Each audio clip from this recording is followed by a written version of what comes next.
Okay, what I'm working on today is, and I've spent a little time working on it off camera because I wasn't happy with it and I just needed some time to work with it, think about it, let it sink in, and figure out what is it that I wanted to have happen to this. One of the problems I'm facing right now, and I have to try to remember, as I told you before, it'll reach a stage where it looks like an ugly duckling. And so what I'm trying to do is trying to work on that and work through that process, because I know it will come back around.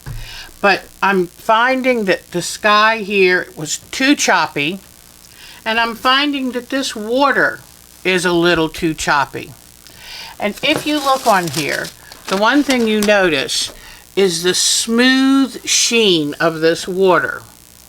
And trying to capture all the colors in here, I have created something that's just too many pieces. So I think I've decided that I'm going to take one fabric, a very smooth fabric, put it here, and then use my Inktense to cast some shading. That way I can have that smooth, reflective look. It's fine to have a bunch of fabrics where you have a choppy look, but where you have smooth sand and smooth water and a smoother sky, you can't have all of these tiny little pieces of color. So it's kind of it's a choice between having a peaceful quilt, or this is not an area. If you were painting, you wouldn't be dabbing a whole bunch of blobs of paint. You need to have that smooth, glassy look. So now that's what I'm going to get ready to do, is pull up this part and work on putting in one fabric here. And let's see if it doesn't look better. Alright, let me put this out of the way. But I've got some exciting things I've been doing. I've cleaned up the skyline over here. I'm very happy with this. I'm even happy with this side of the sky. But this whole side of the quilt needs work. So, let's see what I can do.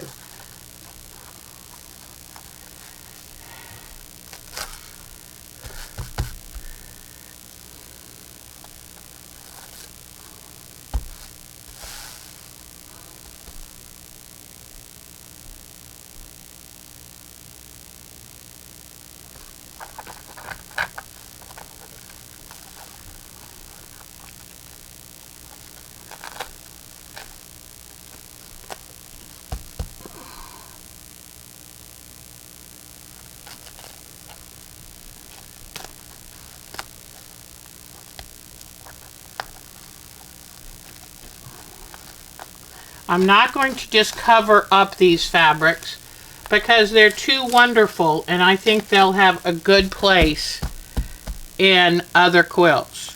So what I'm going to do is take them, and you know where they have glue on them, all I have to do is just wash them out by hand and let them dry. But that's a special fabric, and it'll be beautiful in a sky at some point. So, but I think I'm going to leave this yellow here. I'm going to leave a little bit of this here, but right in here I need to create something very peaceful, very beautiful.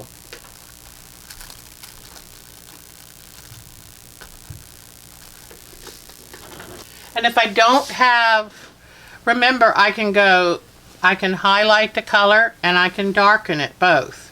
So let me see which one I think is going to be the best. I don't think this is going to work. Too many bubbles. I don't want bubbles there.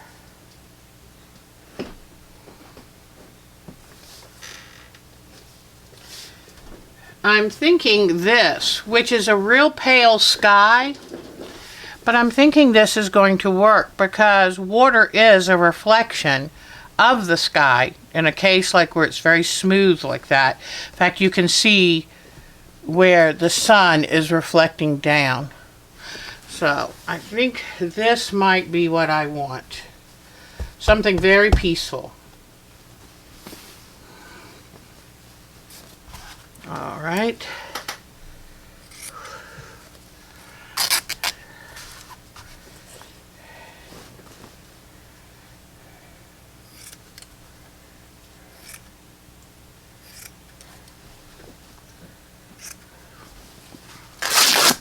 Editing is your best tool, because until you get back and look at it, you just won't know what you got.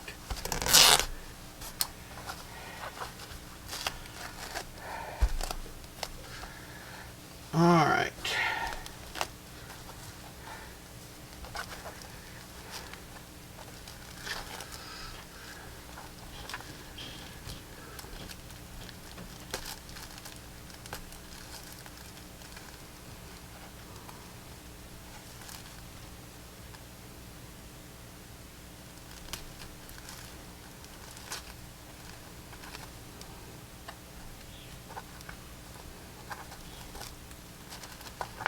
Sometimes when I'm pulling the fabrics back like this, I will find that they get a little frayed from the constant tugging, the gluing them down, the pulling them loose. If that happens, don't be afraid to cut a new piece. Remember, once you leave this in place, it's going to be there quite a while. So you want the best piece of fabric for that job. All right.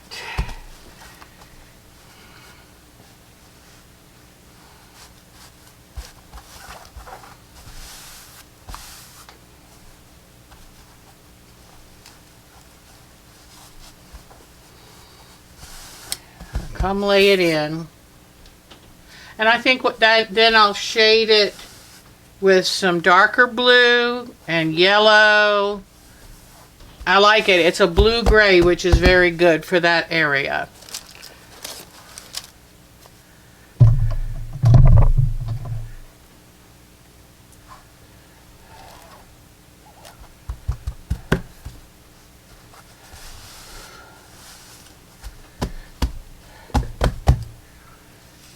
Okay, then I'll bring these back down.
I think that's going to look a lot better. And don't worry about it losing the reflection. That will happen with the Inktense, I promise. That's one thing that I love about being a multimedia quilter, is between the thread painting, between the fabric paints, the fabric dyes, you can really create something special. Now I need to lift this up real quick. Cut this excess out so it doesn't hang beyond the part above it.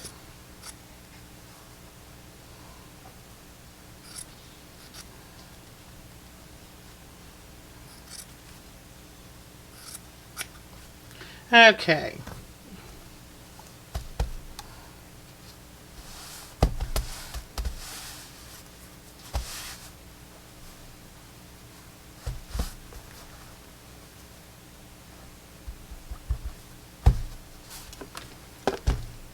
Remember that I like to press it.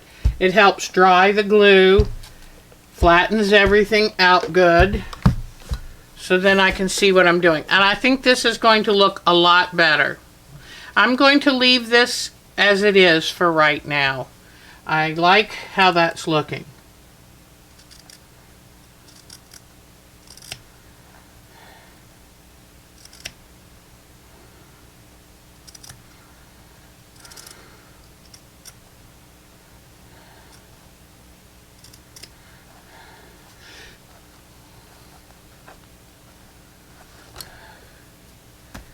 Okay.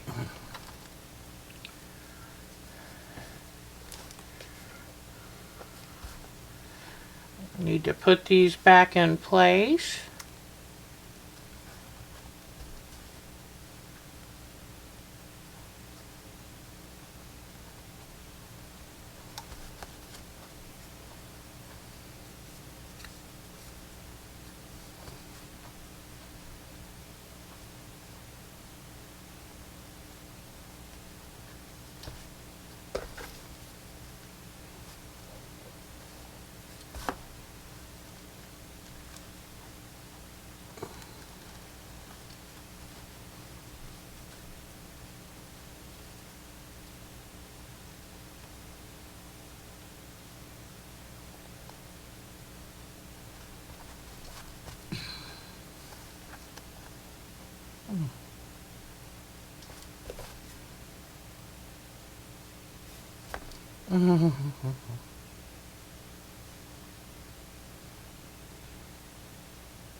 All right, so I think this looks a lot better now, a lot softer.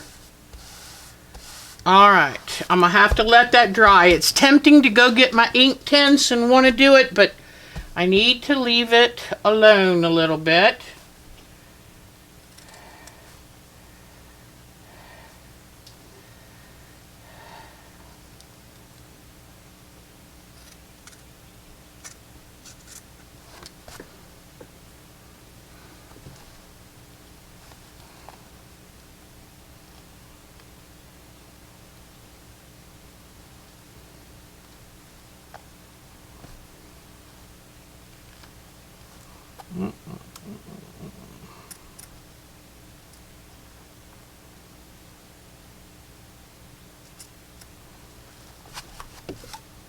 Okay. All right, I like this, I like this. Now, every once in a while, I try to do something that's just fun, because I have a short attention span, and it helps sometimes for me to kind of jazz things up a little so that I don't get too bored doing all the fundamentals. I found this fabric in 2 pieces, and I thought this did a good job of giving the feeling of the organics that were washed up with the last tide. So I'm going to place these here.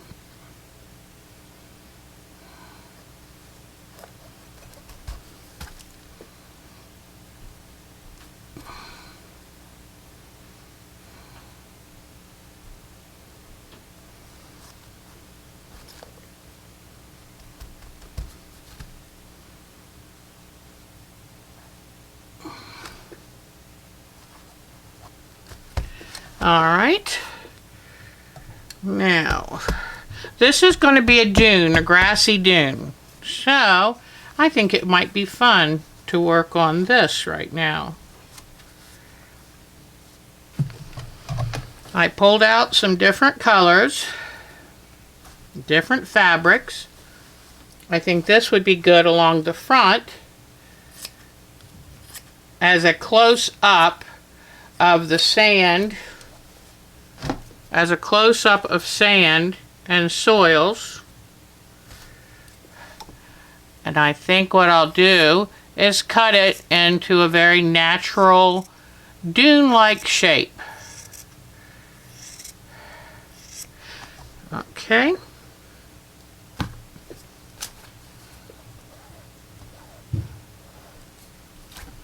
All right. So put that there. And that just gives it some depth of color. Let me see. Yeah.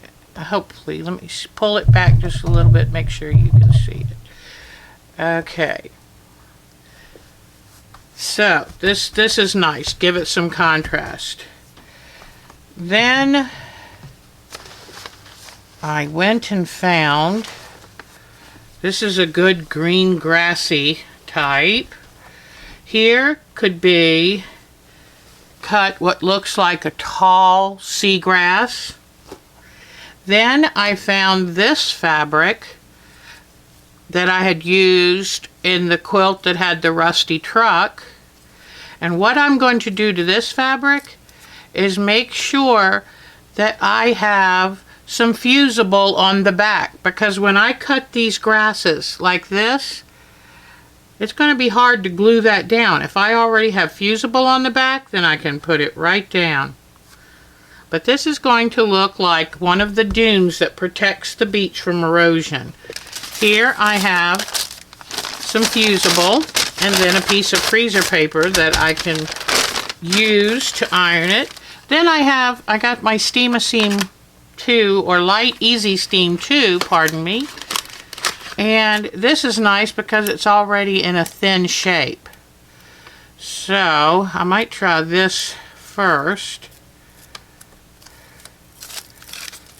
Let me cut a good size piece. And that way I can come to the back of this and place it right down. Cut it. Put another strip. This is also good for putting it on the back of stems that you want to be able to press in place. So now with that in place, you get a little bit more.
Okay, now having these pieces in place, pressing them down really good,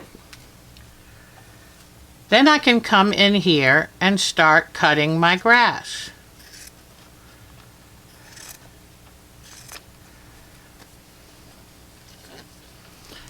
I'm going to cut from the top here down. I hope you can see.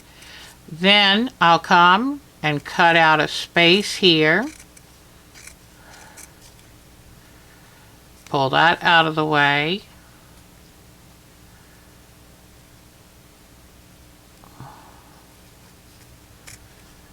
Then come cut this down.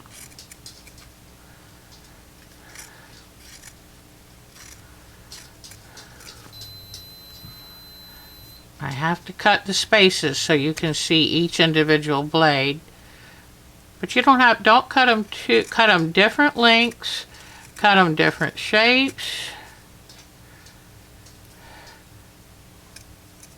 and don't cut too much space between them. Different heights, different degrees down to the ground too. You want them to look as natural as you can make them look. So,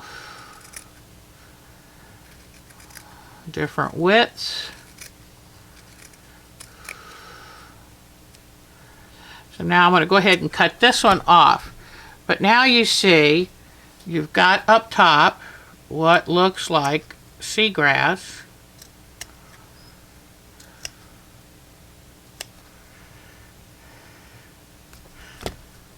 And feel free to look these things up on the internet so that when you get them where you want them, they look very realistic.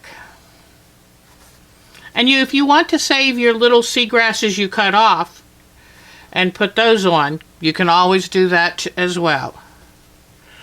All right, now these are going to kind of come up in here.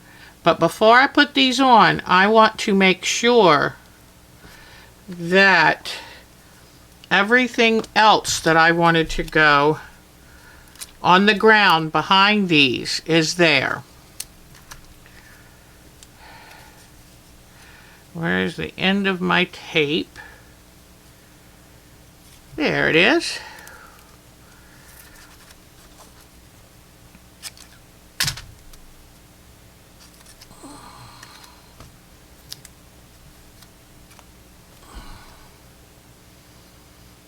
Okay, so now I've got this bundle. I've got a few little pieces there I can probably use. Now I'm thinking, oh, here's some more I had cut earlier, and I like this because it kind of goes up, so it looks like it's growing on the side of the dune. Oh, see up here, if I put that up there? And here's another little one I had cut out earlier. So I'll put all my grasses here. I'm thinking that I might want to add a little bit of this, although it does look too bright. No, sometimes you can turn them over and use the back side, but I'm not very happy with that. So,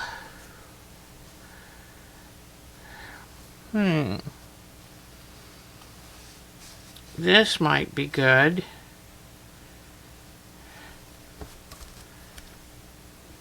This could just be a swath of sand on this, another area of blown sand.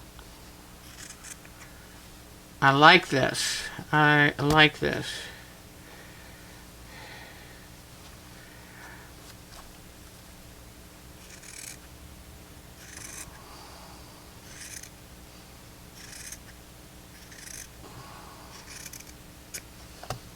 Let's see. Oh, that's good. What do you think? I think that's going to work pretty well. All right. So now I'm going to go ahead and put some glue on this. But sometimes switching off and doing some of these little things keeps you... It can be... Parts of this can be very hard to do. And so if you switch off a little bit and go do some of this, then it kind of renews you to keep working. All right. I think I'm going to do one more of this at the top.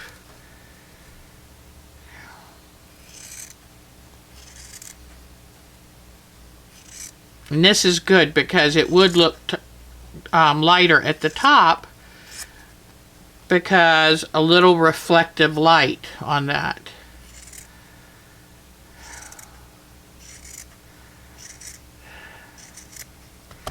All right. Let me get a little bit of this. Didn't quite have it looking natural enough. You know, when wind blows the sand, it's very soft looking. So now normally I would say that's 1, 2, 3 like little soldiers, but since you're going to be putting the grasses on this, I think you can do that, because let me bring back some of these grasses. You're going to be, yeah, see how it kind of hides the soldier look of that? So, now I need to glue these down.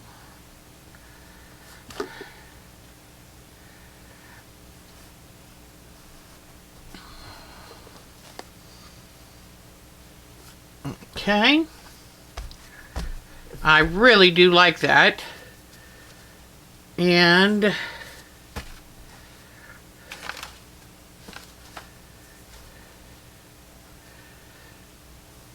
now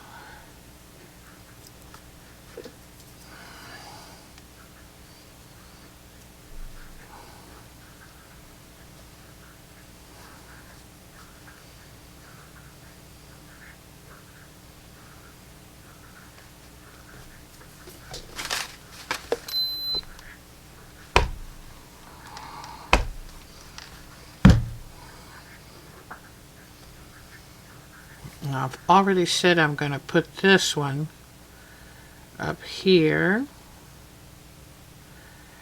I might even tuck this. I think I'm going to tuck this. That would be great.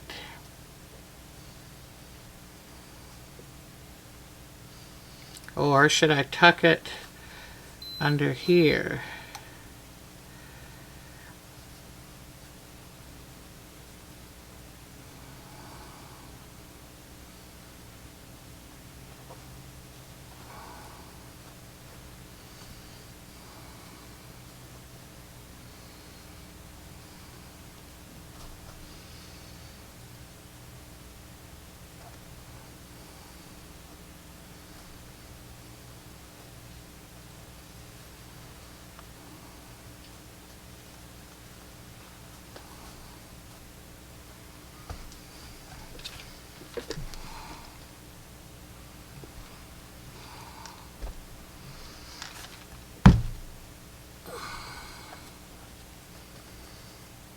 Okay, now I'm going to peel the backing, just leaving the sticky fusible. Make sure, take my time to do this. My least favorite part of this, but having it so easy to put down is worth it. You don't take it off until you're ready to put it down because honestly, so sticky. Very, very sticky. You want to keep it clean and very sticky until you iron it down. Okay.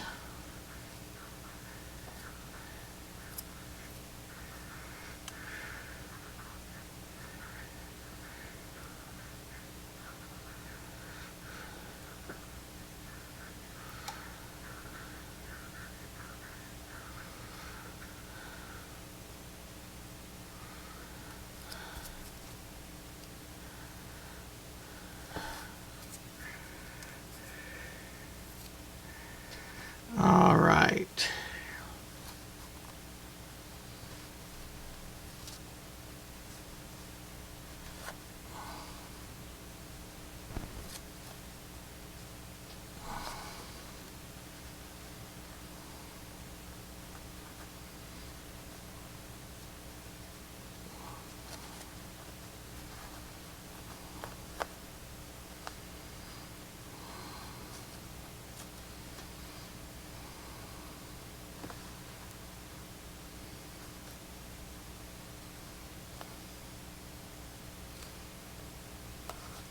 The nice thing about the steam too is it is sticky, so you can position it just where you want before you iron it down.